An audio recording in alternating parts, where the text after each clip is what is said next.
The following is a presentation of the St. Louis Chess Club.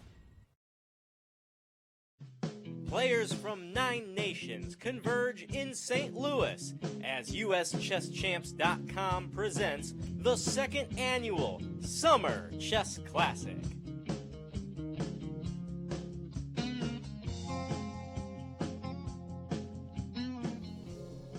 Hello and welcome back to the 2019 Summer Chess Classic. My name is Caleb Denby and I'm joined here with the wonderful GM Jesse Kraai.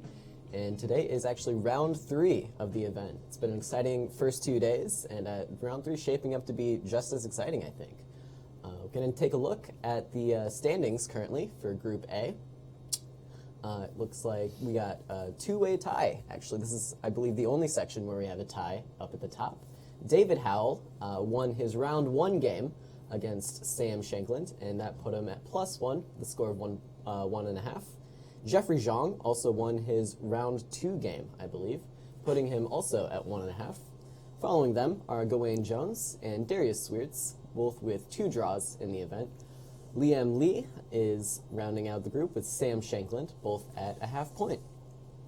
And in the B group, we have one man ahead of the rest, which is Surya Ganguly. He's actually 2-0 so far in this event, which is an incredible score to start out with. Following him are San Sevian, Daniel Friedman, Grigory Oparin, and rounding out the group is Hovannes Gabuzian and Igor Kovalenko. In the C group, we also have a clear winner thus far in Brandon Jacobson. The young Brandon Jacobson is actually at 1.5 out of 2, with 1 win and 1 draw, and then there are a myriad of players, I think, following him at 1 point. We can take a look at the format of this event. We have 3 6-player double round robins, so that means there are 3 different groups, each with 6 players, and everybody plays everybody else 2 times around. The time control for the event is 90 minutes for the first 40 moves, and 30 minutes added on after that, sudden death, with a 30-second increment for move 1. There's also a 30-move draw rule in effect, so that means the players will not be drawing any games before move 30, except by repetition. We can take a look at the schedule for this event. It's a brutal schedule with 5 days of games in a row, 1 game a day, with 1 rest day, and then 5 more games directly after that. So not too much rest for the players. You can join us here, actually, for every one of those rounds, starting at 3:30, 2.5 hours after the start of the players' games. And you can join us on YouTube, where we'll be keeping an eye on the chat. If you guys have any questions for the players, once we get them in the interviews, we'd love to hear it. Love to pass those on. You can join us on USChessChamps.com if you want to follow the games for yourself. And you can join us on Twitter as well, using the hashtag #SummerChessClassic. With that in mind, let's just jump right into the action here. Let's see the pairings for Group A. Liam Lee is squaring off against tournament co-leader David Howell. Darius Swiertz is facing Gawain Jones. And Sam Shankland, the number 1 seed, is playing Jeffrey Zhang in our key matchup. Jeffrey also leading the tournament with David Howell. And so that's one to keep an eye on. And it's quite the interesting position, I think. It's reached some simplifications now, but definitely a lot going on here, Jesse. Why don't we take a look at it? Simplifications, but not simple. And I think, what Sam has definitely got to have on his mind is his round 1 loss to Howell, was also a rook against 2 minors. And in that position, Black had 2 pawns. And that position, I guess, was better than this, but this is still very frightening. And I would say Black is really the only one who can win this position. Black's just played b4. And let's take a look at how we got here. I was up there watching the game, and Sam clearly chose this opening to surprise his opponent. And, it's just a feature of modern chess that nowadays everybody's playing different openings. And I think Magnus is the one who really started this tradition where back in the day people believed in their openings. They thought, this is the right way to play. And Sam is playing a bunch of different stuff. And I would say he won the opening battle, just in the sense that Jeffrey thought forever here. And he got some time on the clock, and Sam's next several moves were all played basically instantly. You can see a knight d2 is a kind of prep, a move you probably wouldn't just instantly play on the board, right? This is something he's thought about. So we got this position, and I thought that white was better. Maybe the king is a little bit better. Our pieces are more developed, right? So this all happens. And bishop a5, it's funny, you start with a position you feel is just a little positionally better, and then within a couple moves, we're going to get into complete mayhem. So knight f4, he could have done other things, obviously. Knight a6, and he tries for bishop a5. And Jeffrey plays check to the miserable king, and then says, okay, you can take my pawn, but if you do, the drama of this all is you're going to eventually have to take on b4. And then when you take on b4, you're going to have to worry about the bishop coming to a6 and checking the king. So this is what got insane, and this all happened, and bishop b5 is forced, otherwise bishop a6 is coming. Wow. And here black could have had a choice between g5 and the move he played in the game a6. That forces this move. Check to the miserable king. And this is getting close to the game. And here Sam makes a very committal decision, which I guess I'm going to call incorrect. I don't know if he's got a better move than this, but it seems like if this is his best move, it's not what he really wanted from the game, namely h3, knight takes e3. And we're going to get the situation we get in the game. So snip, snip, snip, all this goes down, and I think we'd rather be black. For no other reason, it's very hard for black to lose this position, and of course the knights, first of all, if you trade off all the pawns, the knights are the two pieces that can't mate you, so that's one good piece of news. There you go. But the next thing is, the rook is so powerful once it gets behind the position, and particularly if it opens the position up. So it might be able to invade here, is what you're saying, right? Get on the second rank somewhere. Right, and it's very difficult to see how white wants to claim that he has any weaknesses to play against, right? Like, we can tickle b6, but it's going to be a real chore to try to win that guy. So really, I would say very interesting position, either a little bit better or clearly better for black. I'll say actually, from a practical perspective, I'm going to call it clearly better. Clearly better. Just on a practical level, because black is going to be able to play on, and as long as no counterplay happens against b6, the party's just going to continue. I might have to disagree with you on that one. Okay. What if white just puts like a knight on d3, that just defends the b2 square, and a knight on e3, and then how do you do anything with black? Kind of ever. Eventually, we're going to bring the king in and Okay. make a pass pawn on the king side. All right, that I guess is So a plan, but So I'm going to guess that we're going to be here for the next several hours, actually. That's fair enough to say, fair enough I'm to going to say. be there. Let's see what happened, actually. Some stuff did happen. yeah, so they are playing quite quickly here. So knight did go to d3. b4, knight c2, b3. He could have taken on a3. But here's a nice trick. Rook takes a3. Kind of highlights the The power inherent of the rook. weaknesses of the knights as That well. was a right? very nice move, and yeah. Unable to stop that pass pawn on b3 if white were to recapture the This rook. that was beautiful, and this looks very difficult for white. Very difficult. You know, we had a great interview with Jeffrey that you guys can pull up and watch at any point yesterday, and we were talking about him reaching 2,700, and he said it was mostly psychological. Kind of, I thought that was interesting, and a game like this, you know, you really have to believe in yourself to win this thing. You know, clearly you're better, but Sam's going to put up a lot of resistance. kind of like what you were saying, Caleb, is the pawn on b2 is at least invulnerable in the sense that the knight on d3 can sit there. So, black is going to obviously try to improve the king and the pawns, and, it's going to happen, but, it's going to be a long struggle. Yeah, a long struggle to win this. Interesting that Sam keeps finding himself with these two knights that seem to be a little bit awkward against the rook. You've got to be traumatized from when he did it the last time. Absolutely. Yeah. Actually, let's just revisit how this happened. Mm-hmm. Did he miss? So this was kind of a I guess he flurry missed of it. tactical exchanges here. What else could he try maybe instead of h3? He's got a lot of different moves. He can play knight d4. He can play knight d4 comes to mind. Mm-hmm. Maybe a3. It seems like there's going to be more than one thing. So on knight d4, can black just play rook e8 and take this e pawn? Probably something like that. But let me just put it just positionally.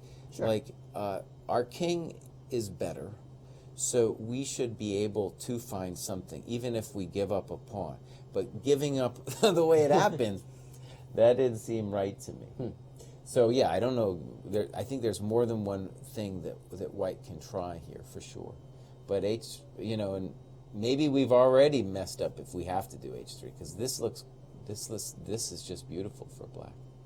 And let's show the trick again, because I thought that was real sweet. Yeah, that was quite nice. Knight c2, b3, knight d4, rook a3.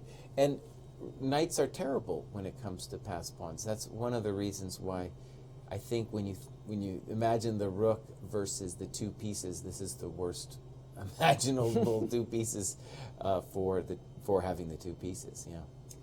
Wow. So yeah, interesting stuff, and a lot of kind of a tactical flurry there, just to take almost all the pieces off the board from a pretty dense position as far as the number of pieces were concerned. So yeah, we see rook d1 now. It's going to be a lot easier too for black to just go back and forth and massage Sam, because Sam is going to have to think on every move, and really all Jeffrey needs to do is come up with a plan of advancing the pawns and of bringing the king in. All right. Well, a lot of interesting games today. Why don't we take a look at what's going on in Group B? Sure. We can take a look at the pairings and see what we've got. So Grigory Operin is paired against Daniel Friedman. Igor Kovalenko is paired against Gabuzian.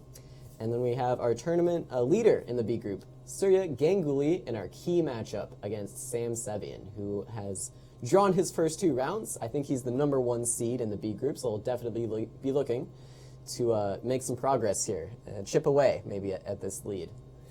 Yeah, well, he's lucky to draw if he gets out of this one alive. Definite grief for Sevian in this position, and a really nice game from Ganguly. And actually, it's the opening is something we were talking about yesterday. So we got this position and castles, and just to refresh our memory here, what happened yesterday with, I believe, Howell against who was he playing in that game? He was playing. Hold on, how I can figure he drew his game right against Swiertz. That's right. So he was playing Swiertz, and in this position, played knight b6, and then Howell played the setup with d3 and knight d2, and trying to get like a much better hedgehog than you normally get with reverse colors. And it's really the same thing that happens today, just that Sevian plays his knight to f6. And this placement on f6 with reverse colors is more popular these days. And so you'd have to say to yourself, okay, this has got to be fine. But as I said with that game, the Howell game, I think it's much easier for white to play. Yeah, all the pieces are finding themselves. And if we need to or want to, we can always play for e3. And because black blocked the d file, this d4 is a thought too, and that's actually going to happen. Wow. So bishop f5, queen d7, d4. And this is already, I think, unpleasant. So if e4, which is what happens, we're going to slam it in. And if de, then we're just opening everything on the long diagonal. Yeah, white just puts his pieces on squares, and then, you know, it all kind of breaks loose at the right moment. And here's a nice shot that's going to lead us to our current configuration. Knight d6, Wow. takes, knight e5. And white probably could have played rook fd1 first. He just snips. And let's say that white has a pleasant advantage here. We have the better minor piece, and the pawn, of course, is problematic. And in particular, after knight c6, what white's going to try to say, I think, is that not only this is weak, but the king side is weak as well. Yeah, just the bishop seems much stronger than the knight here. Nowhere really for that knight to hang out besides maybe that e5 square, and that doesn't seem like a permanent stronghold.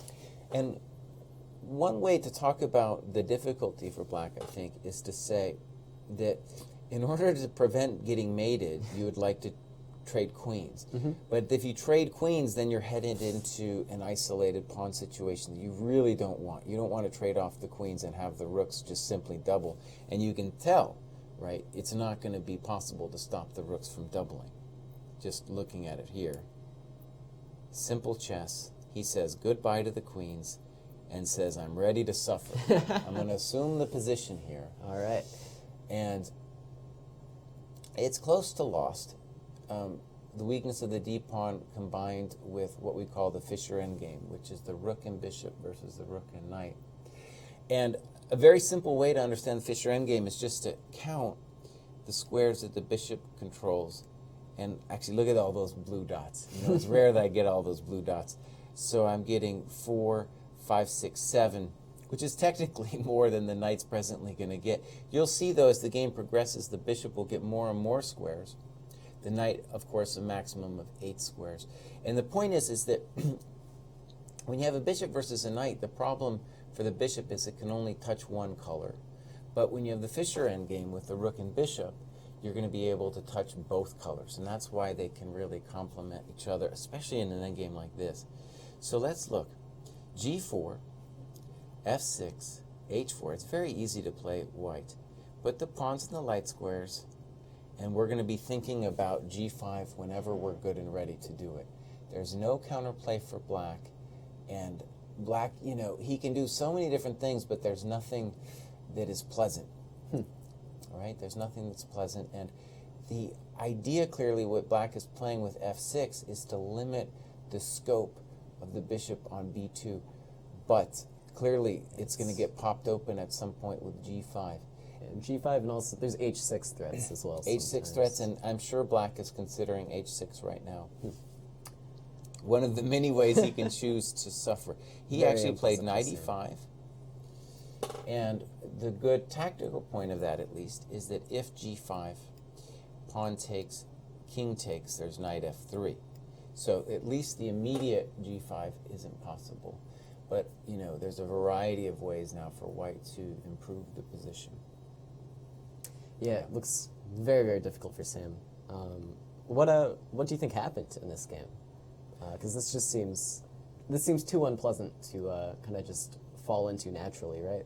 Oh no, I think it's very, very possible to fall into it naturally when you get this position in the opening. Yeah. And white has not committed to knight c3 like we saw in the Howell game, and then it's just difficult for black to play because white has the extra pawn in the center, and it's harder for him to find a plan. And so he starts flailing a little bit. You know, I was up there watching, and he just made that up at the board. And he's still fine. He's still fine, but it's like bishop d6, maybe a minor inaccuracy. It's not the end of the world. Very simple for white to play, obviously. And the point in these Sicilian dragons is a weird thing, right? Because in general, in the Sicilian, your advantage is that you have more center pawns. But in the dragon, this pawn is kind of hanging back, right? And so we don't know. First of all, it's not, let's put it this way, it's not in use right now, but it can always come into use later, right? Like later in this game, we're going to see e3. And it's not over. I mean, this is, and Ganguly's just playing simple and good chess. Yeah, it's And I nothing too think fancy. One He's thing, just, actually, I'll say this: I'm pretty sure if I was white here, I would have played G5, just to make sure I got that break in.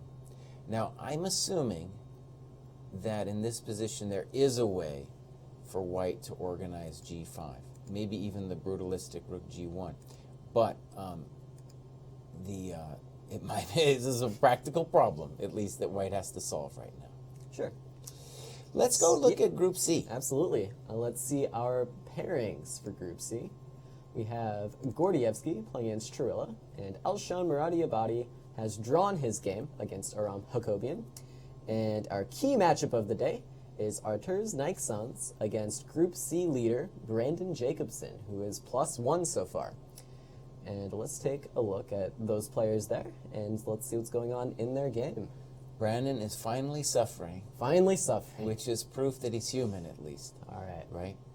right? The kid is obviously a genius, but he made some funny moves here, and I think maybe more importantly, he got himself in severe time pressure. So I'm seeing 1 minute left for 11 moves, and I think his mistakes earlier, too, were due to time pressure. I liked his opening a lot. We had this bishop b5 Sicilian.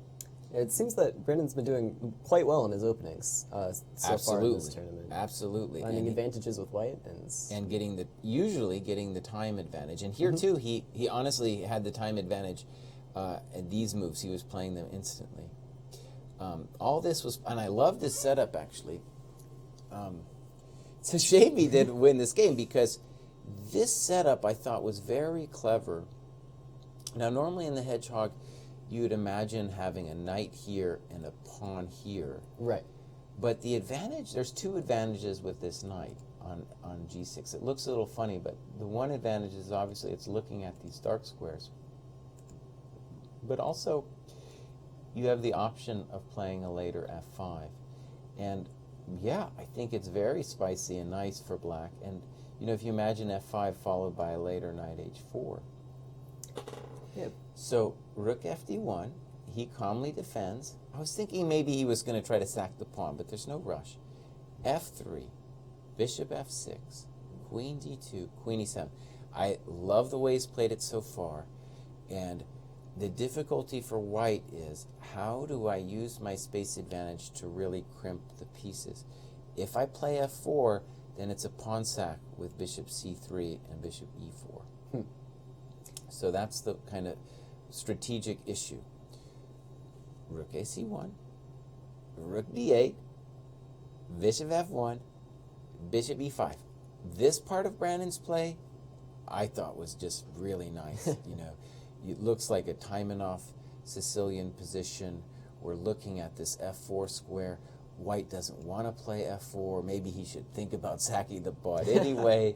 He plays knight e2. Calmly bishop b7. Beautiful. And now f4, which I feel is interesting.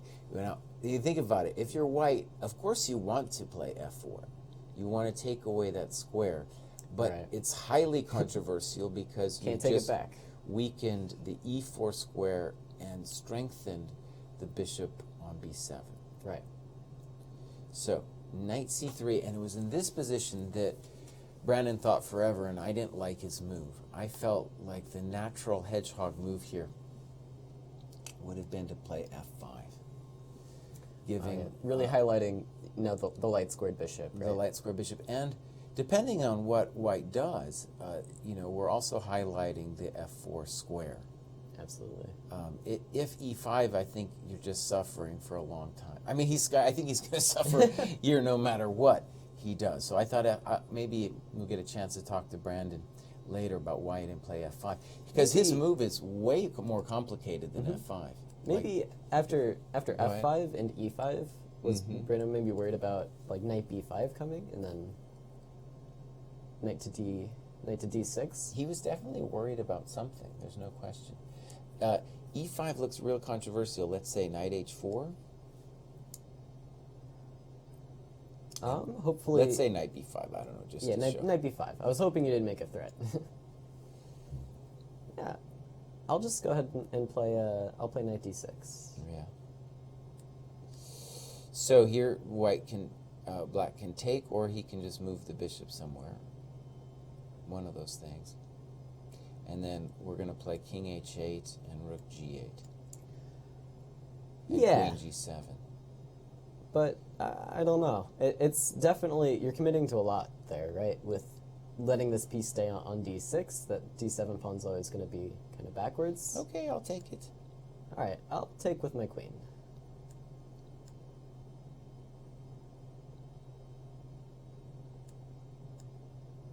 And maybe I can play queen. I wanted to play queen c7, but maybe it's not doing enough for me.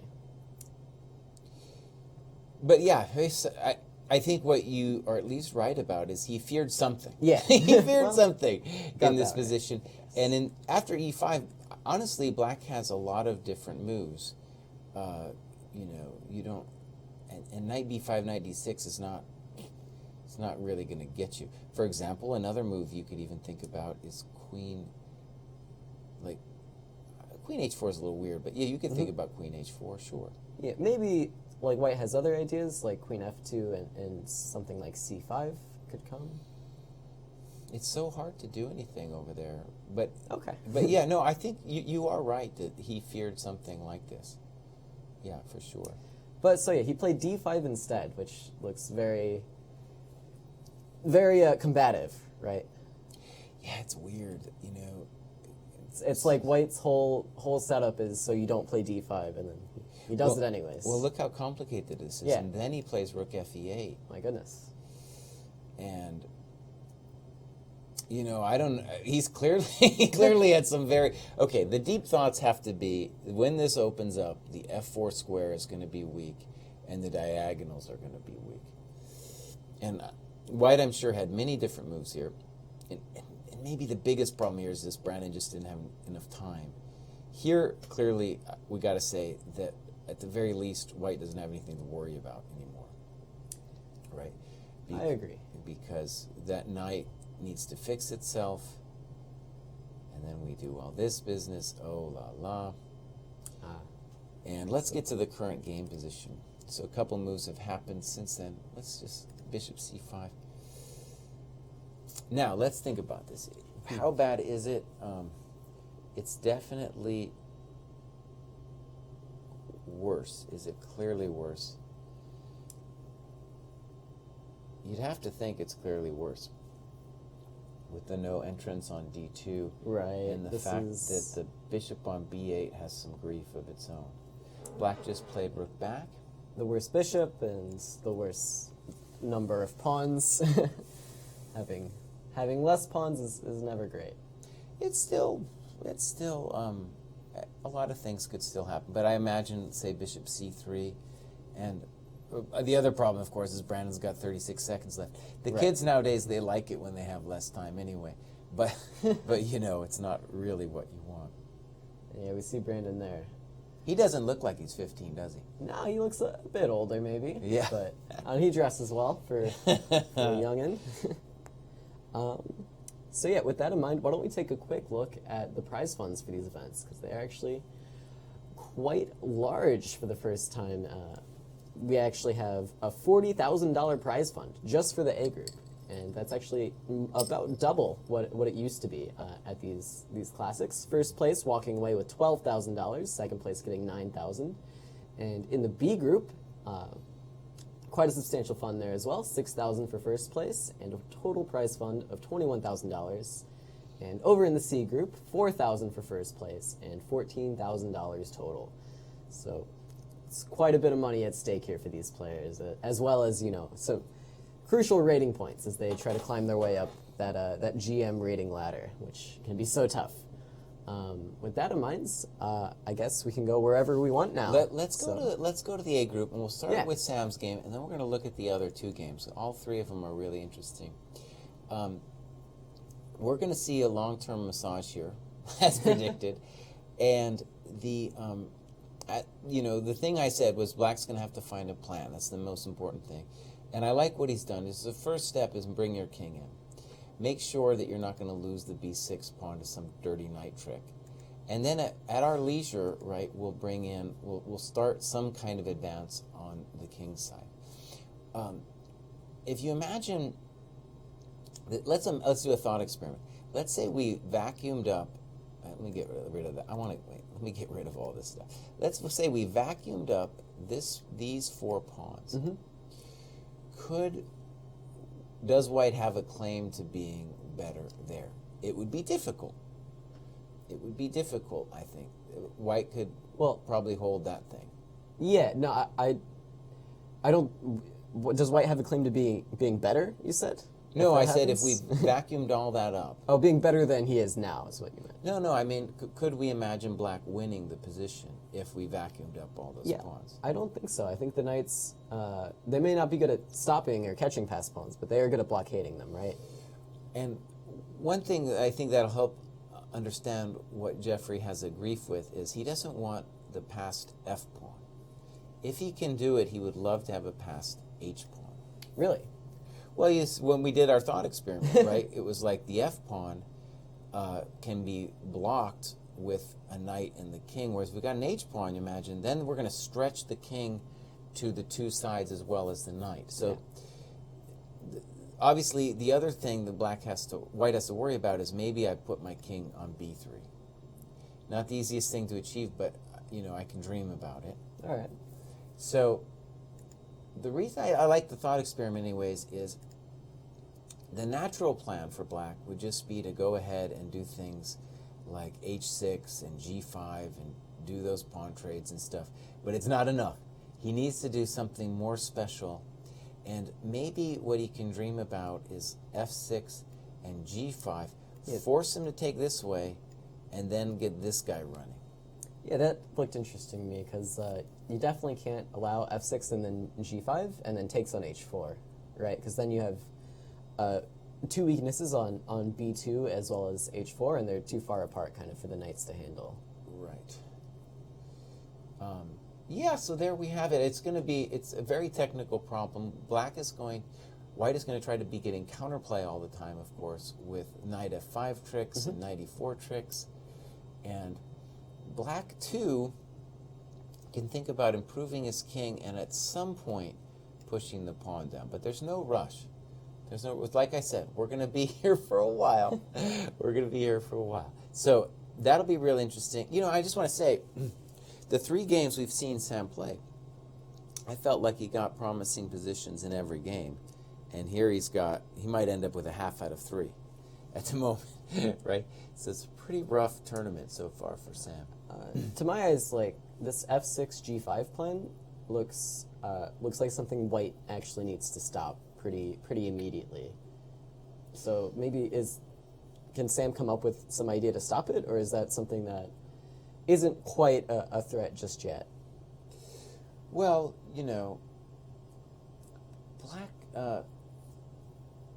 Black can do so many little moves to put it in preparation if he needs to. So I think long term, no, you can't stop the thing. You can dream about some counterattack against the black pawns. I'm sure that's what he's looking at. But yeah, it's not an easy business.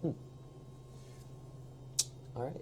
I think the last game in the A group also looks pretty interesting. Yeah, and you know what? Let's bring up, if we can, the list of 2,700 players. We'll talk about Sam's plight here for a second. All right. We'll get that up when we get it up. And let's go to Gawain. Oh, here we go. Oh, it's a little bit hard to see.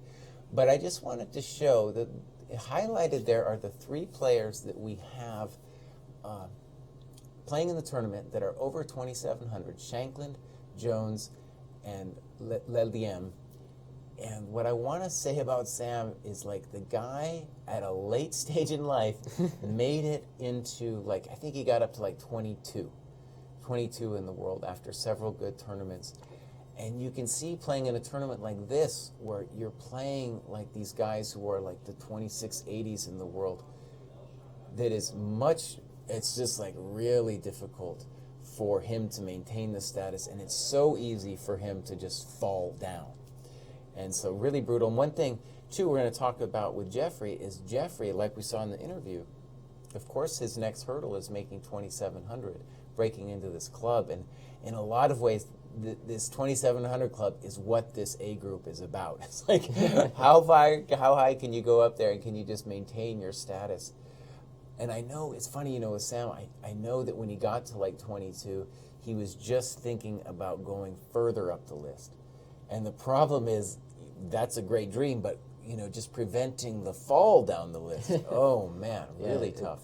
I know there's like a ton of players in that 2640 to 2670 range, right? Mm-hmm. And every one of them would love to make that jump up to where kind of Sam is right now. So it's tough to make that climb, but it might be tougher to hold off the masses, right? Right. And so that's kind of what's at stake in the A group. Let's look at Gawain Jones's game. He was one of the people in that 2,700 list. All right. And this has been madness for a long time. One thing that's funny about both English players is when I watch them up there, they act anyway. Maybe they're just putting on a show for me, you know, or their opponent, about whether they're prepared or not. But both of those guys, Jones and Howell, they kind of look at the board, they hem and haw a little bit, you know, shaking back and forth. And it's like as if they didn't know what they were going to do going into the game. And so here, this Archangel thing is tried. And there we go. I thought this looked pleasant for white, but it's clearly, and always is, a total mess in these positions.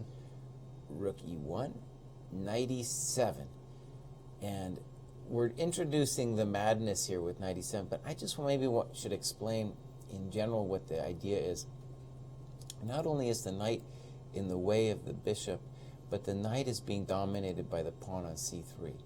So in general in the Rui, you want to move this guy. So this Knight E7 is very provocative. It allows white to start thinking about taking this pawn and taking this pawn.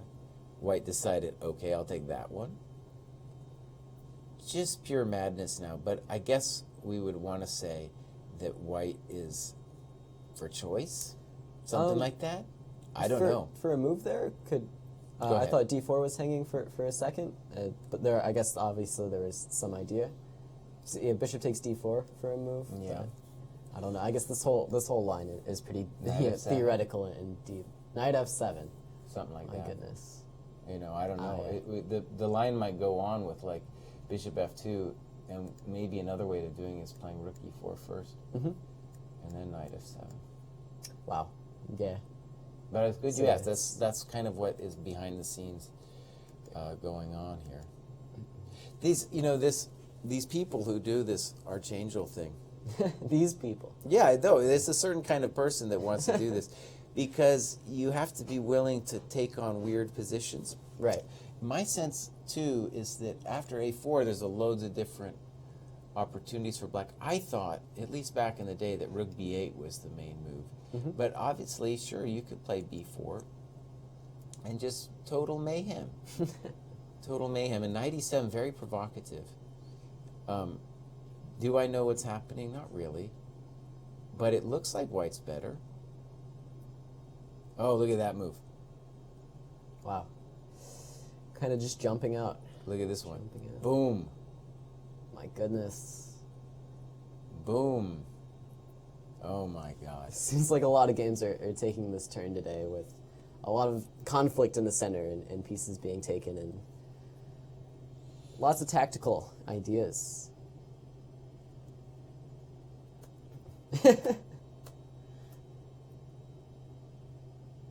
So here's our position. Clearly, we've had a mess. It looks to me, I don't know if those times seem funny to you. When it says 125, are we talking? What are we talking about? I think there might have been some relay, mishaps issues, going on. If we could zoom in on the board there, I think we got a view of the clock to see what's actually going on. So really, it's 2 minutes to 17. That makes sense too. You're going to be in a time scramble. This is horrendous time scramble, really, with 15 moves left. Wow. And Gawain there, actually, let's update it. maybe we'll just follow this live for a second. So it's tough White to see needs what's a going on. clever way to hold on to his beautiful c6 pawn. He's got a minute and 50 seconds to find it. He's pushing it, All okay. right. I like that we can see it before we even gets the relay. And the good news for Gawain is he can think for a little bit anyway to figure out how to address it.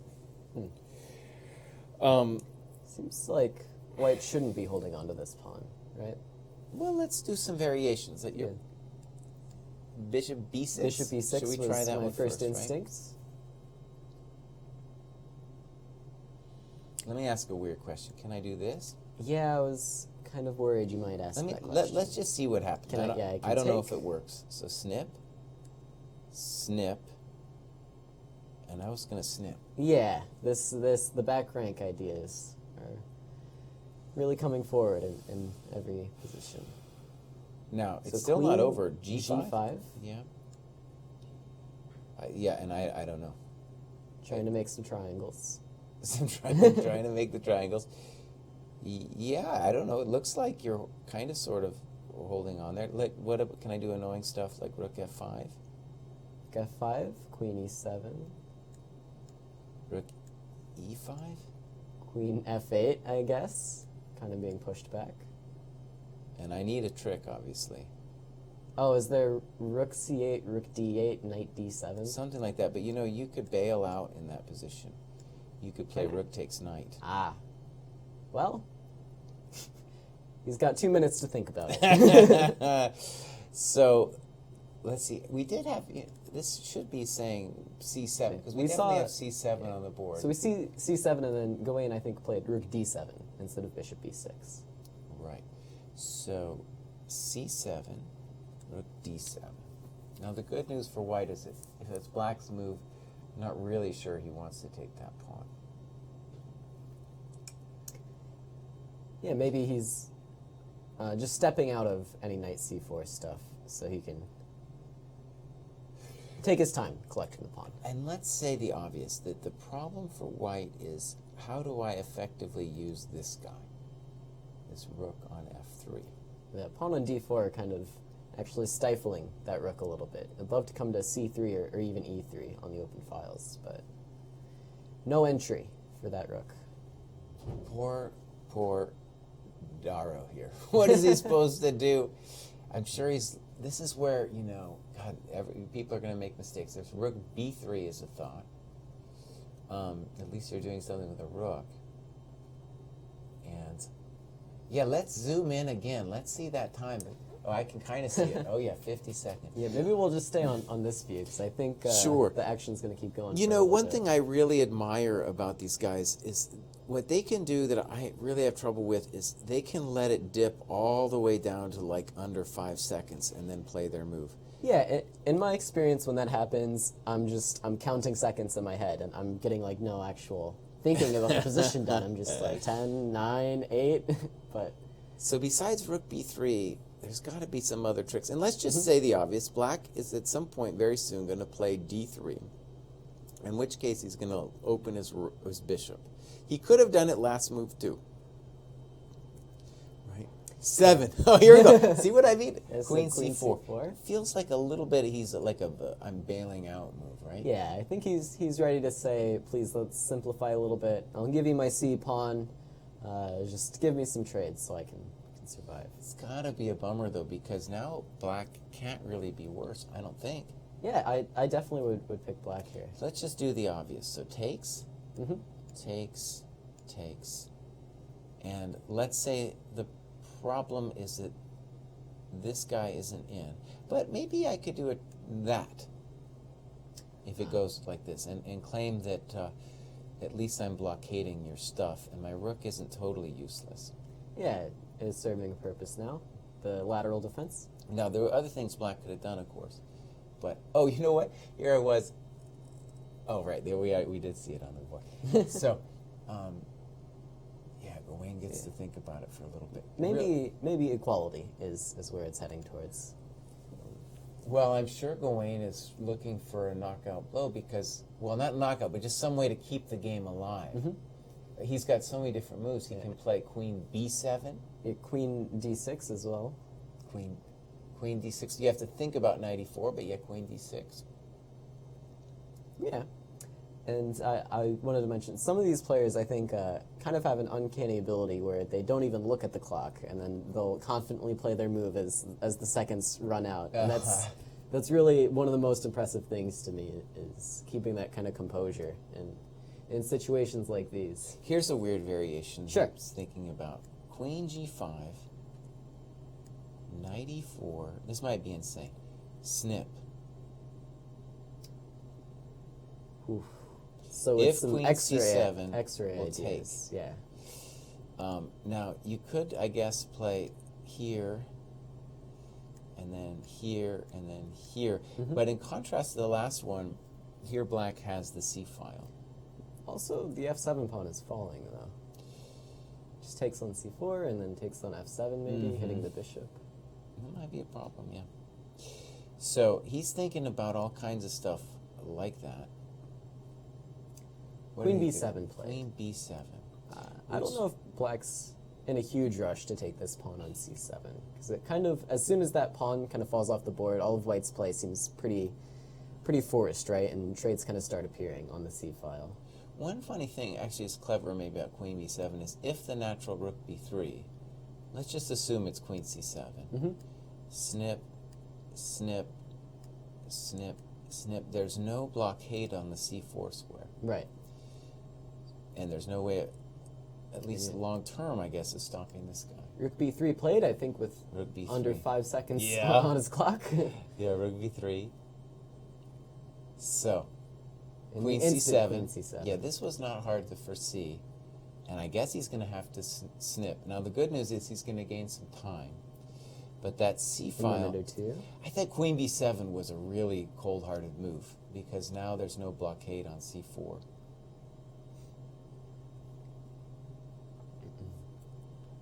What else can white do besides capture it? He should play this quite quickly, I would think. I don't know. He's concerned. Yeah. You got to think it with that little time on the clock. You got to take the forced moves where you can without. Well, I'm sure he's thinking about what to do right here. Yeah. And yeah, it looks, well, I don't know how. He might just simply be fine after king f1. That's what he does. Okay, good. He's going to make time control now. By the way, our clocks that we have going on here are wrong. He's got 119. You know, it really is a thing with these time controls that you can play on. You can get into dirty time pressure and then totally live through it with those 30 seconds. Look at that. A couple of moves he made, and he's back up to 119. Takes some getting used to. I think he's fine. I thought at for a second that black had accomplished something, but honestly, if the king comes up to d3, I don't know why black should be better. And our rook on b3 is a pretty proud piece because he at least prevents or makes it difficult for the black rook to move off the 7th. And it seems like black owes a couple moves before he can really start trying to do anything with his pieces. Yeah. His king's a bit stuck on the back rank, and his bishop's a little trapped on a7 as well. I bet Howell's upset. So rook e7, preventing the king. Here white's got several moves, you know, knight c4 among them. Let's go and take a look at Howell's game. This has been a mess for a long time. That game looked rather insane. Just saw a capture on f6, I think. And why don't I just take it from the point where there was a cool tactic where in this, actually, black is the one who initiates it here. I think black is mostly okay in this position, but he initiates this madness where he goes snip, snip, snip, snip, snop.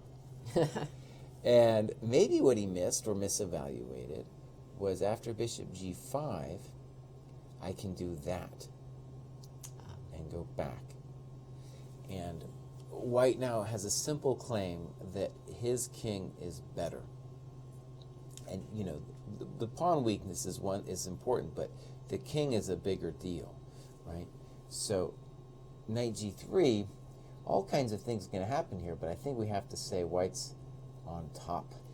Yeah, some weak light squares definitely. At h5 and even f5 as well. Rook a3, very nice move. Simple chess. Simple chess. Oh, I like it a lot. This is an interesting decision. Well, yeah, that's not one I would expect to see. I guess knight f4 was Knight the f4 concern. is the thing, and you know, the other point is just I kind of want to trade down because the more I trade, the closer I get to the king. Of course, now though the bishops they have a real claim, so it's just a question of how much drama the white knights can start. And so here he starts: knight h4, queen d3, f4. So that's his lever. He wants that f pawn to make some noise. And if bishop f4, I'm assuming it's rook e7. That's the grief. So check to the rook. This looks very unpleasant. This is a really nice game from white so far. It just comes in with Stick it in f5. there. Bam! Look at that. Oof. So the idea is Oh, just man. the pawns roll. Let's call that a speculative sacrifice. Now, this is where it starts. I think he's going to have the idea of playing knight e5 when he does this, simply because the knight doesn't have that much of a future on g6. So he must have come up with the idea here. Wow.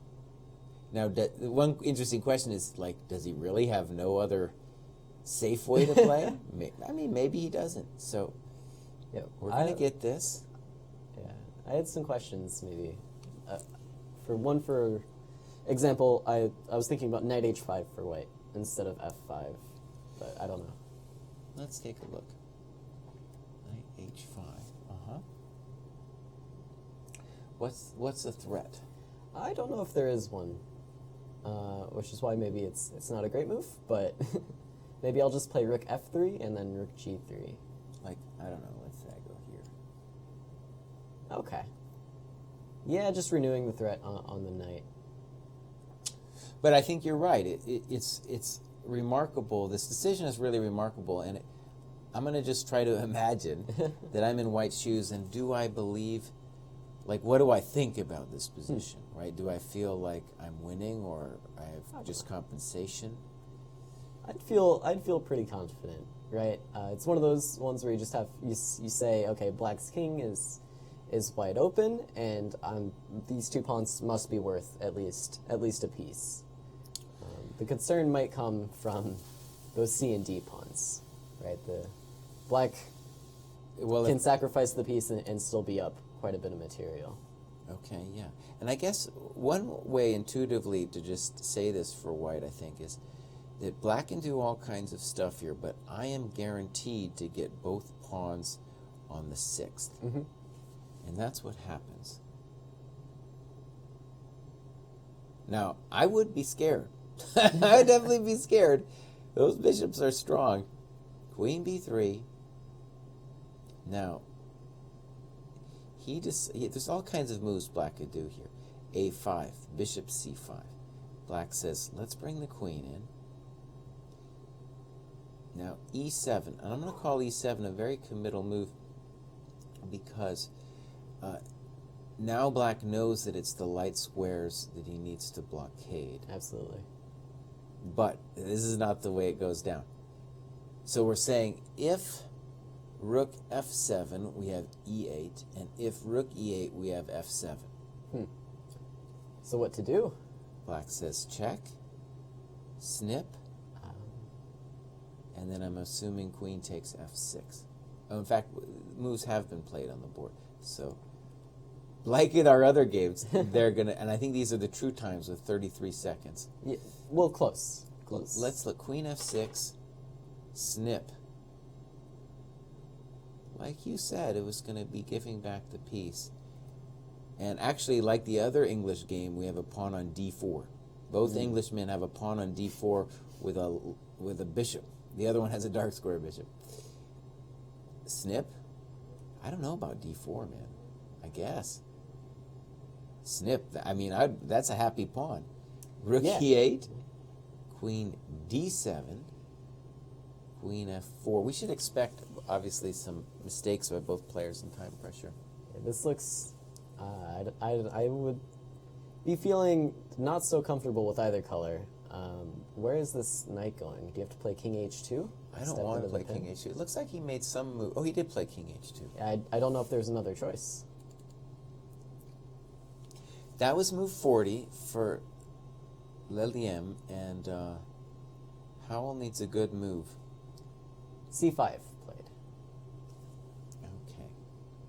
c5. So white held on to this e7 pawn, but it seems blockaded for the moment, and black is aiming to push his pawns, push his own pawns.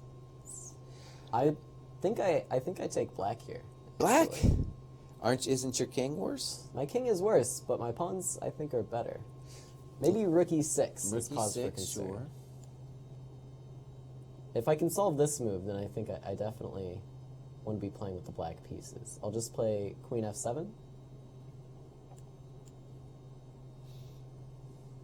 Yeah, I'm not sure where you're going. I'm going to play d3 next. And then? If you let me, I'll play d2. Okay. So, yeah, I don't know exactly what white should do here, but definitely the better king means that we should have a variety of nice moves here. It's definitely technical. Your king might be a little safer, but it's not completely safe. And maybe a way to just talk about it is to say that I need to find a way, and maybe I want to think about it, as I'm sure that the M is thinking about it here, of activating the knight. Now, rook e6 definitely the most natural move. Yeah, that's the thing, is this, I don't see how this knight ever moves.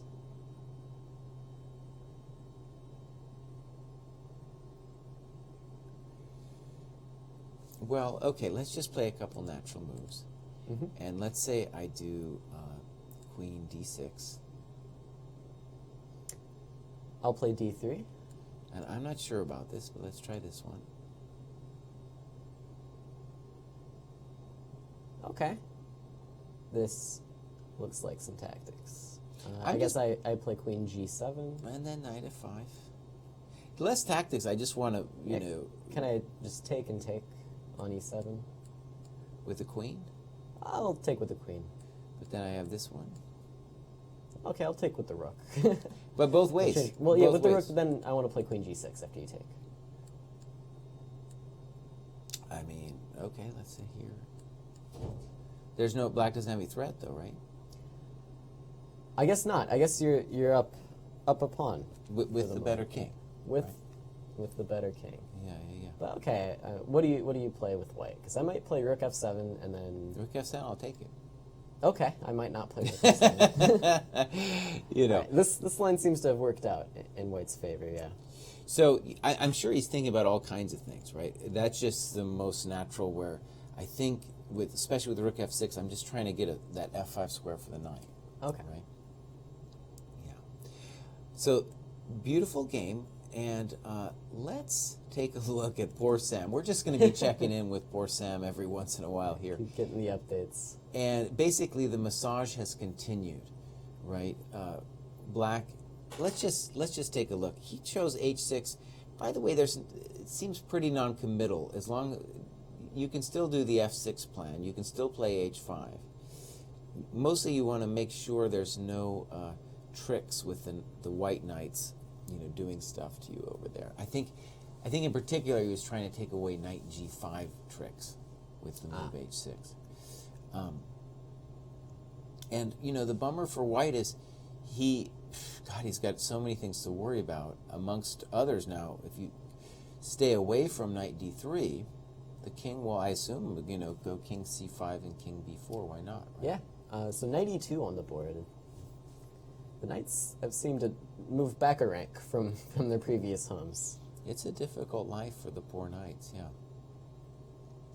So, right, we'll check in with that. I think, we can see a long massage happening. Rook E1. You can feel, too, right? The black... Black can kind of wait and go back and forth, and on every move, Sam is the one who has way more stress in the situation. Maybe we could check in with Ganguly's game over in the B group. Looks like he's making some progress in his game, actually. Or maybe same as... it's tough to tell. Let's take a lot a of look. weaknesses for Black, but that D pawn seems to have just been captured. So let's go to where we were. We had King F4, knight E5 is where we left it. And I was saying that it's beautiful for White, but he still has to figure out how to press G5 home. But there's no rush. So bishop D4, knight goes back.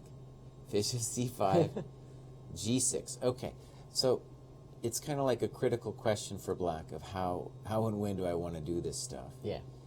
And this is going to be, let's call it a more active attempt at counterplay, because you are allowing now this rook to come over.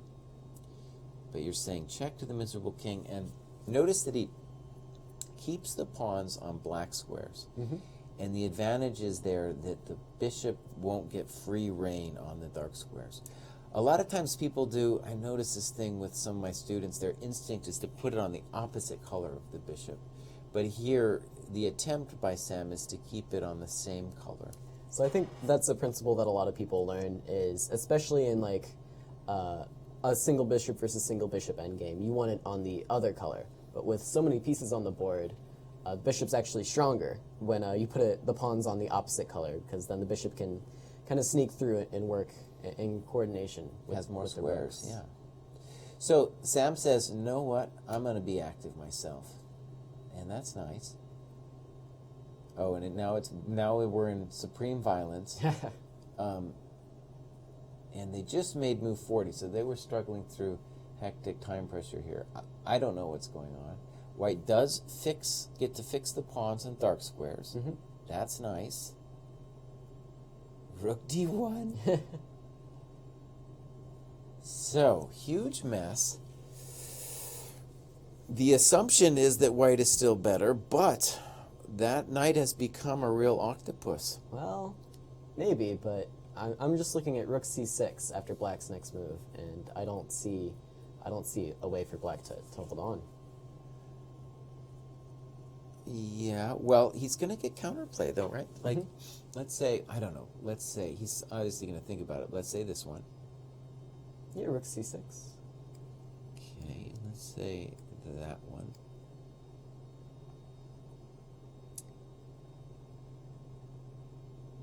Alright, I will not give a check. What will I do? I thought checking I'll was give your a check. intention. I thought that was your intention, yeah.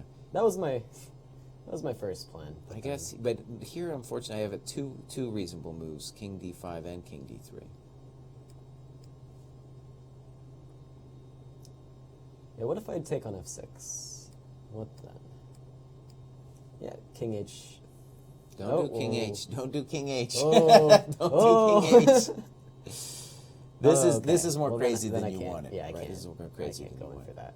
So, yeah, I think it's become more complicated than Ganguly wanted. Knight F4 is on the board. Let's look for a second at how this madness happened. So, Knight E5 happened, Bishop D4, and maybe White was a little complacent in believing, as I think I actually believed with him, that he could kind of just sit. But Sam found a way to get counterplay. Let's say he already saw, I'm going to say he foresaw Rook H1, because that's the natural move. Of course.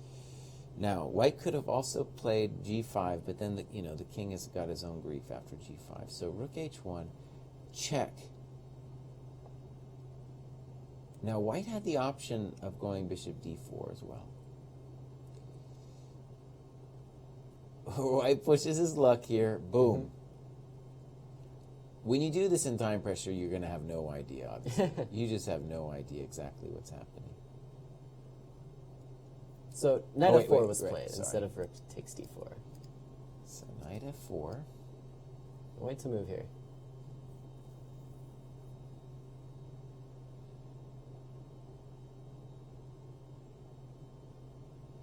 I wanna checkmate this black king in the middle of the board somehow, but Knight f4 struck That's me as a everything. little funny.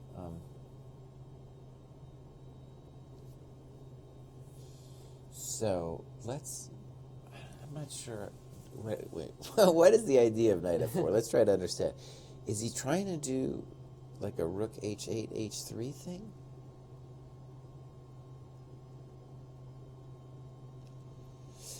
so maybe a problem with rook takes d4 was rook e2 check,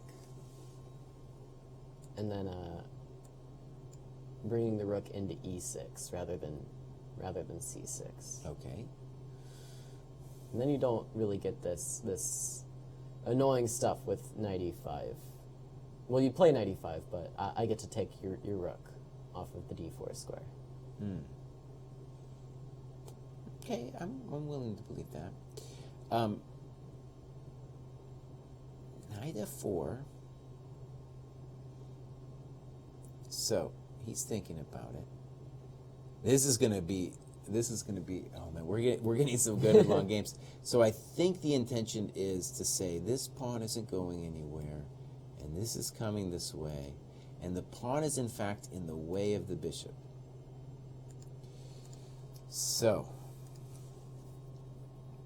Ganguly under a little pressure. Let's just say we do this jerk check, right? I wanted to check him and try to find some way to corral this king. The good news for black is if he doesn't want to take the pawn, maybe he just does that. Well, yeah. Then I might play, let's see, rook h2 and get there first.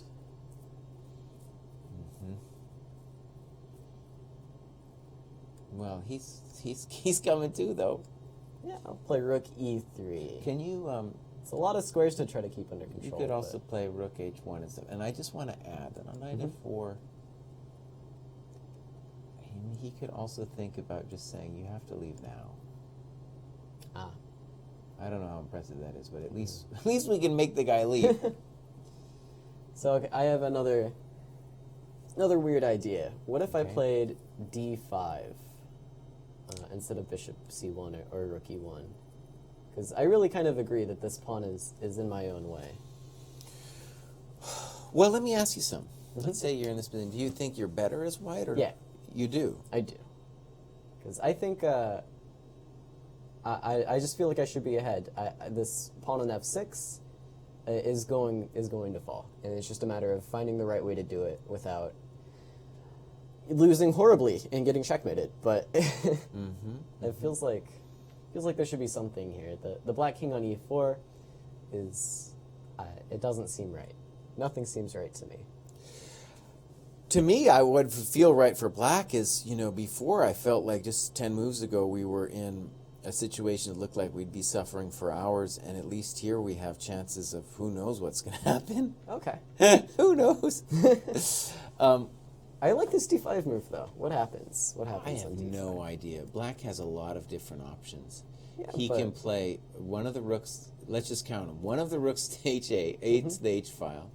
He can take, maybe he can take that way, and maybe he's got some other move. So at least 4 moves that he can do. So against a lot of the moves, I wanted to play rook c4 check. Okay. And then You have to make a maybe decision. bishop c1. Yeah, bishop c1 was my idea. If king e3. Okay, let's just try this thing then. Okay, and here I was thinking either You could still do your rook c4. rook thing. c4, but I was also considering rook e1 check, and then I guess king d3 gains a tempo on me. I'll play rook to a square. That square is c6.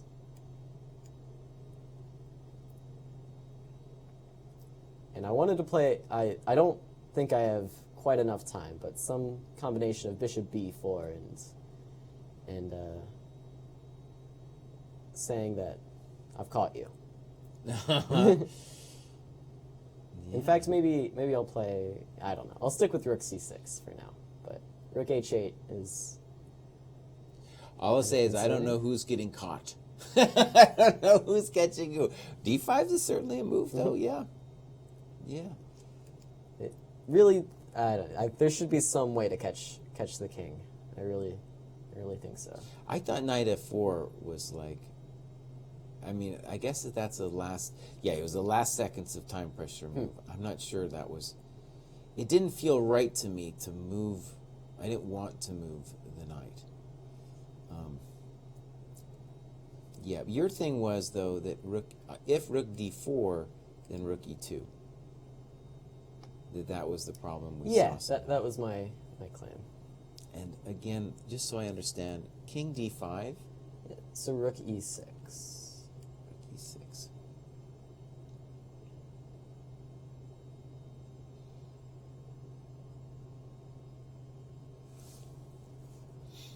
Yeah. Okay, it's something to think about for sure. So let's go some other games. This is where we're going to come back to this position with knight f4. Yeah. And Ganguly is rightfully, saying, I've reached move 40. We're going to mellow out a little bit. And let's look at this. We haven't looked at any games of Gabuzian yet. And I don't know why I clicked on that. Look at how insane that is. What am I doing? What do you see here, Caleb? Man, there's no normal games anymore. Well, first glance, I like white, but you need more than a first glance, I think, to understand. Okay, let's see. The problem for white is that, let's go back one move. So this is the last move. Right. And obviously this b6 is hanging, and the pawns can potentially roll. But if I get f5, I assume f5's coming soon, this knight at least will be misplaced, and I'm hoping for counterplay on the dark squares. Right. And right away, in fact, some things have happened. The queen takes b6 has been surprising played. thing. So queen b6. Wait. So knight e4, rook e1, f5, queen b6. Queen b6. Oh boy. All right. So obviously we got a problem with the rook. I don't really want to play passively with rook d7. Wow.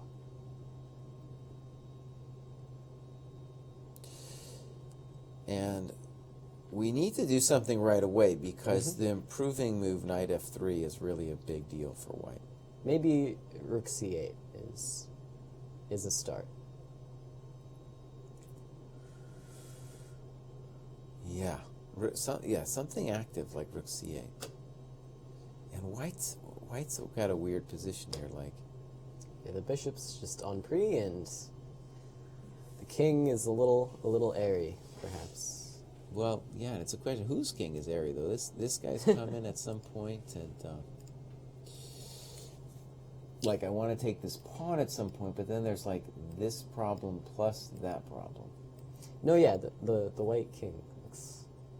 So rook d7 was played. I wasn't thrilled about it, just because it looks kind of passive, but it does control this rank which the black king is hanging out on. Oh, there's actually a pretty critical update.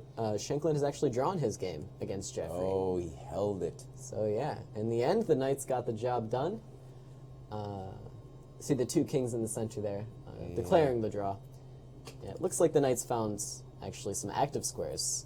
It's a long way from when we last saw them on d2 and knight c2 or e2. So let's just see how that finished. So we saw something like this.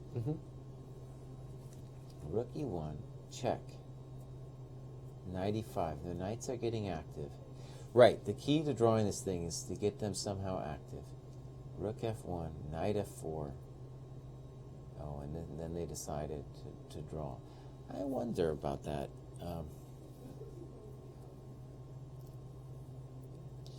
I don't know, Jeffrey. I don't know, buddy. Think he could have played on? Well, at a minimum, let's just say I do this move. Oh, Knight there's f4? Knight c3. Knight c3. That's the bummer. Knight f4 is thought too, but it's, there's no threat on the pawn really as of yet. Oh, that's got to be a disappointment for Jeffrey. Oh man. Okay, so Sam is 1 point out of 3. I thought he was beautiful games in all 3. Let's check out Gawain. Sure. We have this position, and there's a dirty trick here where we're preventing the king from coming in because of king d5. You don't often see a discovery with a king. No, sometimes. So the question really is all about, can white hold the blockade on d3 or not? If he can't, which is looking hard to do, then he's in trouble. Where indeed does that knight even go?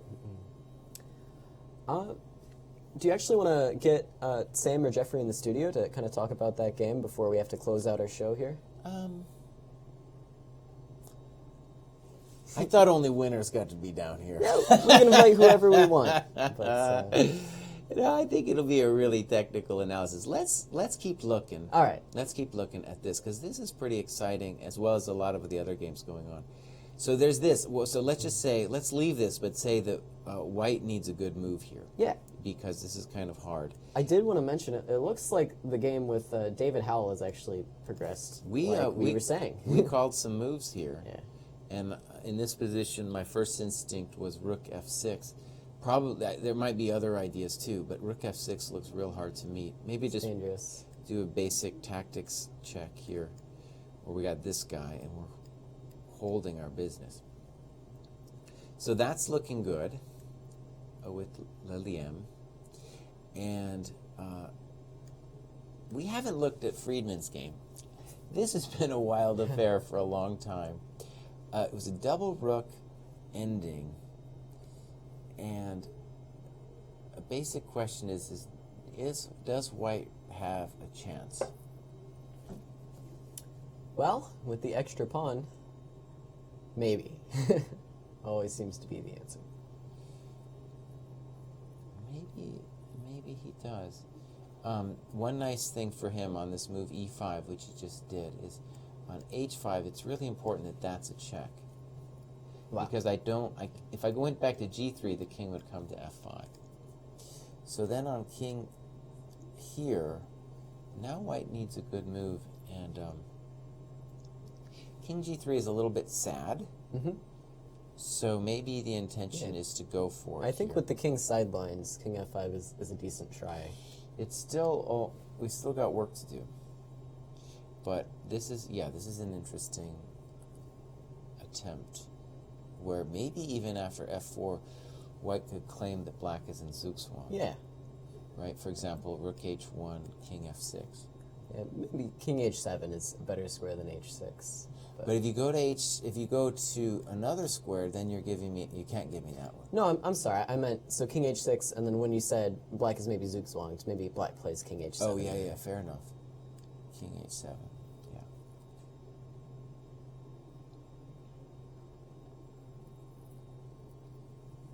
Still, that's going to be a similar kind of... Ah, yes, rook g5. But, okay. King h6. Right. It's not the most brilliant idea I've ever had, but... So, so I can get the same position, but if I just... Let's see, if I just wait a move... Sure. Oh, wait a second. I don't have to be that complicated, right? I can play king g5 and force you out. Okay, so then rook You gotta go h1 back and now and f5. Or king f6 as well. Yeah, that looks like the end. Yeah, that's tough. So let me just show what this position looked like a while back. Oh God, it's been going on a long time. We've had this kind of dynamic from the beginning of this endgame, where maybe black should be holding, but it's rough. Absolutely, yeah. Black gets the active rooks, but the pawn weakness over there is going to make it difficult. Oh, yeah, this is a tough endgame to hold. And so the massage is just beginning here. And e5, this move e5 I admire over here. Black's thinking about it. Now, the person we got to check in with. Oh, wait, before we check in, you get some props here. Ganguly played your move, man. All right. He D5. played your move. Smashing it open.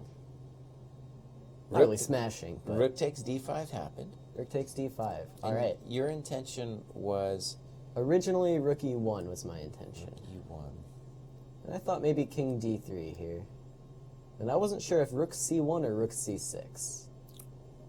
Or option C, which I haven't found. Let's say Rook c6 is the scariest looking. Yeah. Just for now. Well, my idea was a little hope chess with Rook C1. I was like, Bishop B4, Rook C D1, and then, I guess, no. One thing that's really nice about Bishop b4 is I can't do this. Yeah, Bishop that is true. So my concern was Rook H8. in which position? So King D3, Rook C6, Rook And then H8. Rook h8. Fair enough. Yeah. Yeah, like I said, I wasn't. My sense is like unless you really mate me, there's going to be counterplay, even if you win the pawn. 100%. Right. So Now on maybe- King D3, there might be, like you said, there might be some other moves. I think you also mentioned Rook H2. Ah, yeah. And that makes it difficult for me to move a rook off of the d file because of Rook D1 stuff. Yeah. That is... This looks like the safest option, maybe, to just try to keep all of Black's stuff out of your face. And it's really hard to calculate. Let's say Rook C8. Yeah, maybe just Bishop B2.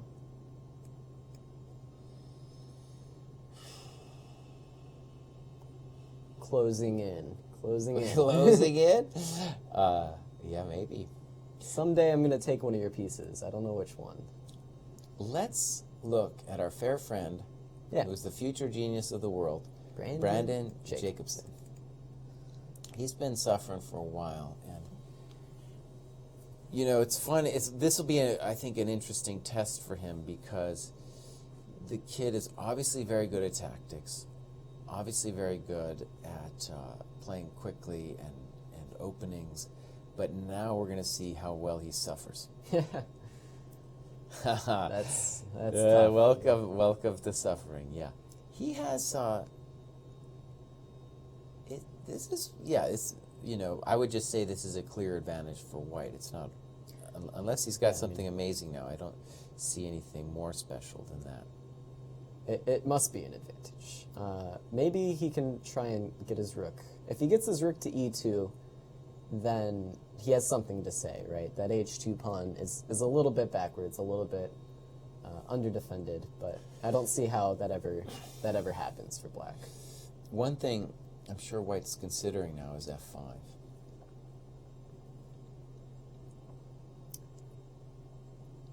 And Okay, I'll play I don't know what's going on King after F7.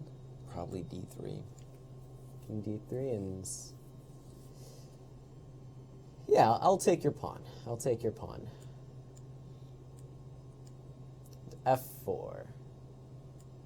And I'm losing. Okay. I was like, wait, what's going on? Excellent F4. stuff.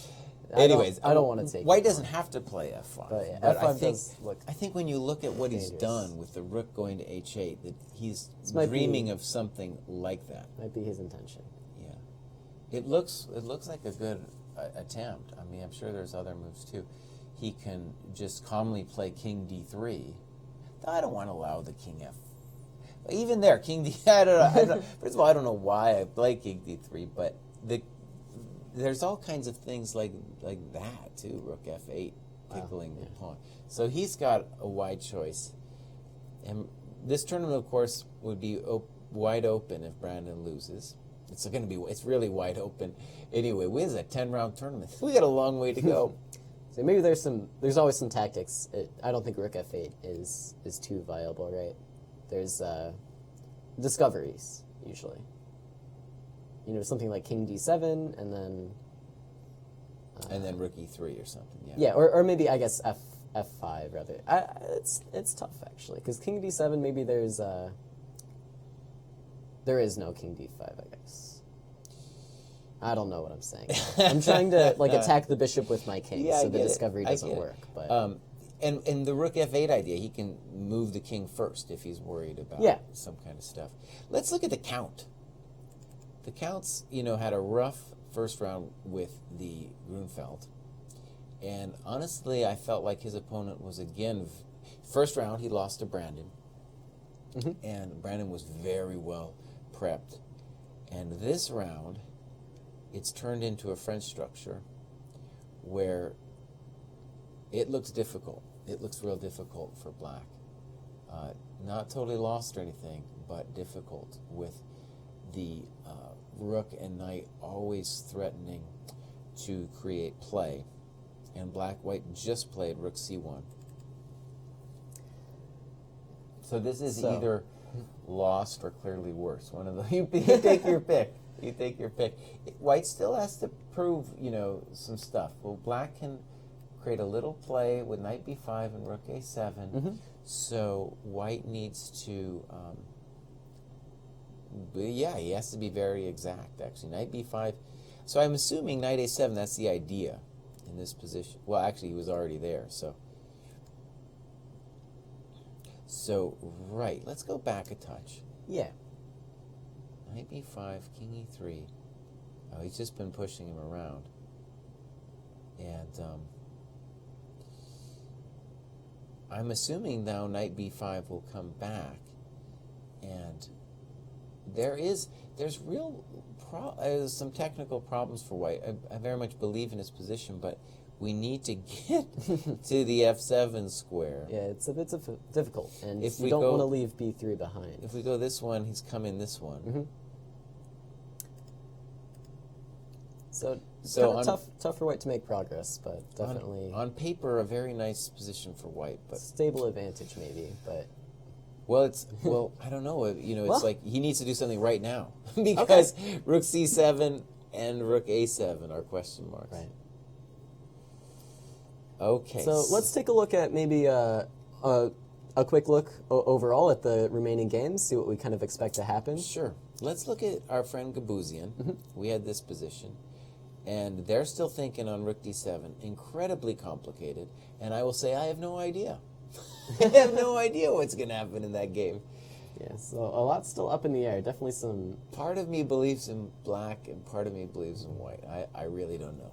marathon games. And I think we can safely say that, both players will probably make mistakes in the next couple moves because Right. it's so hectic. These are actually the two victims of Ganguly, so I'm sure they're hoping to make their right. comeback here.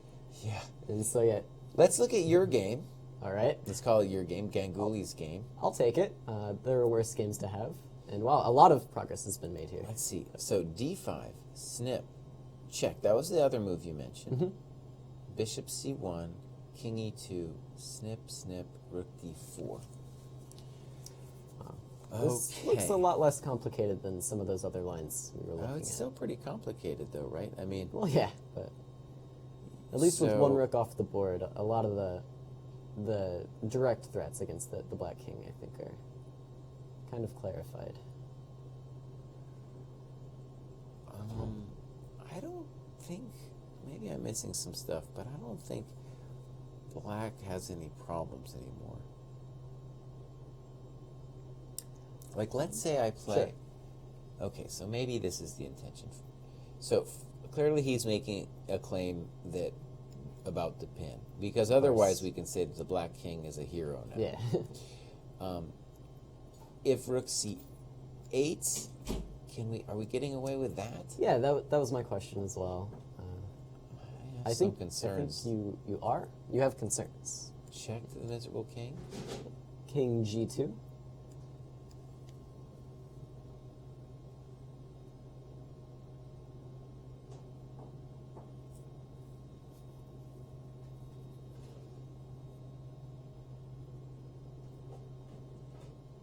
Something like rook c5. Okay, I'll play bishop h6.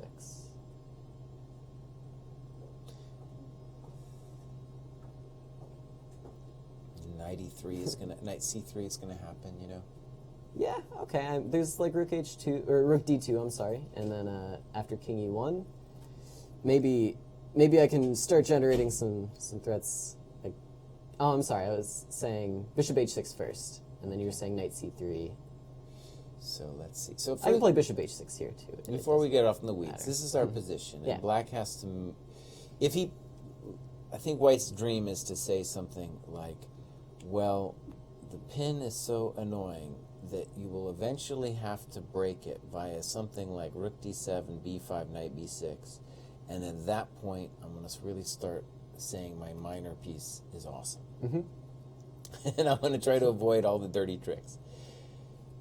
So, if you don't play rook c8, you're going to have to do, I guess, the rook d7 thing.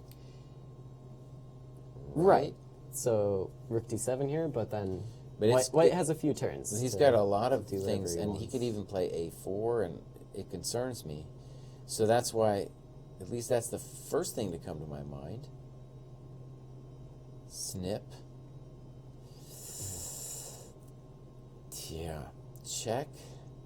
King g2. It looks like a stable pawn.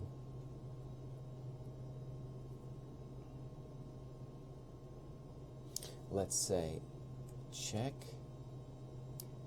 Takes, I guess. Right? I'll take. And rook d6. No, I'm not sure about this, but king f4. Yeah, this looks like a problem. I was thinking. In general, if I have the activity, I should be able to hold it, but it's... I was thinking maybe rook a4 instead of rook d6. That might have Okay. been a slight misstep. Good. And yeah, I'll play king g3.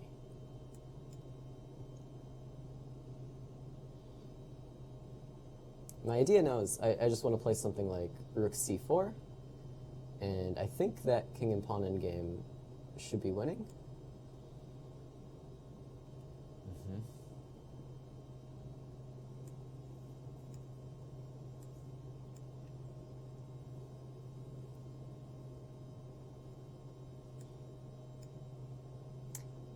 I guess I have to play king h3 or I'll go to h2.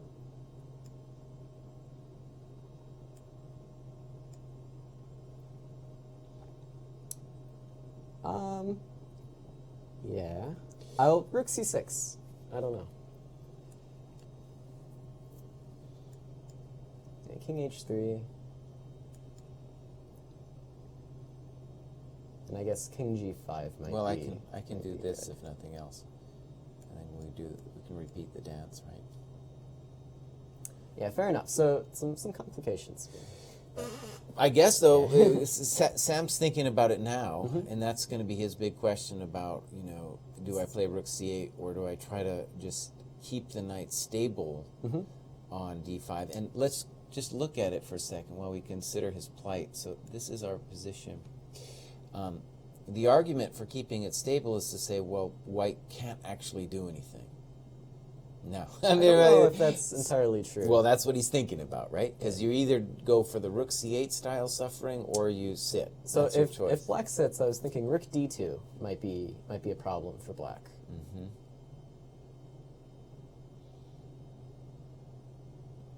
Maybe, and then there's all kinds of problems, honestly. And there's different ways of sitting too. I can play a5. I can play b5 directly. Here's an idea. If you play something like a5 or b5, can I play bishop takes g5? No? What are you doing though? I'm playing f6 and then f7 and then I'm taking But it. imagine I just put my rook on d7 after you play f6 and I take it. Okay, and then I win the g5 pawn, I think. No, there's going to be checks and all kinds of counterplay. But here, look, Okay. you can do a similar idea Yeah. where you can say, look, I'll try to put the bishop somewhere on b2, move the rook somewhere, and then tickle. But right, the problem for Sam is he has to, if he doesn't go for rook c8 and he decides to sit, he needs to try to imagine he's white and think about all the nasty things that white can try to do to him. Right. Right. Not a pleasant idea.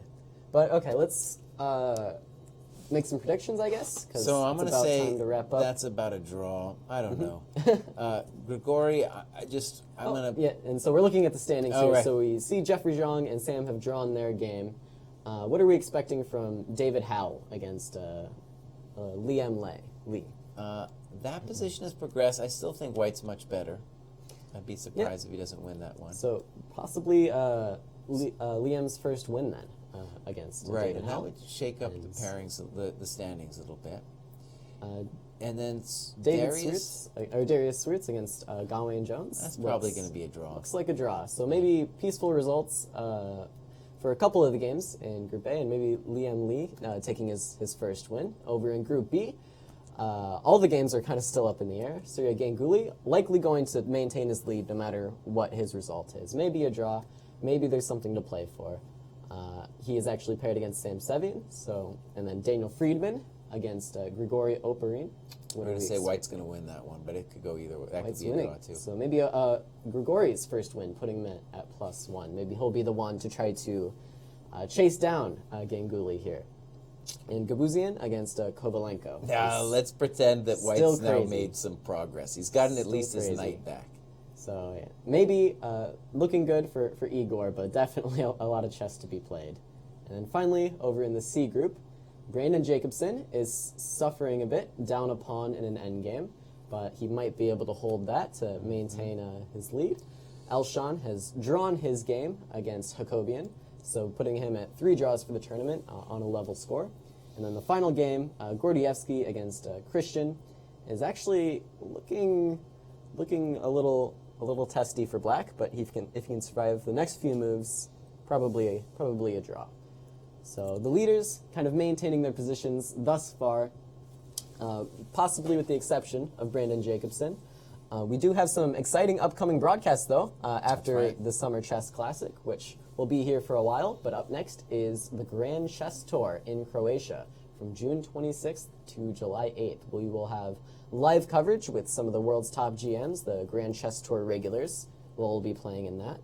And coming up directly after that is the U.S. Junior Championship, the Girls Junior Championship, and for the first time in St. Louis, the U.S. Senior Championship. And so it'll be a whole month-long period here where we're having broadcasts nearly every day. Should be a lot of fun. Of course, I'm Caleb Denby. This is Grandmaster Jesse Kraai.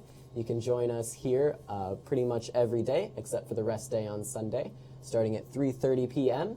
for more coverage of the Summer Chess Classic. Thank you all for joining us today. Thank you.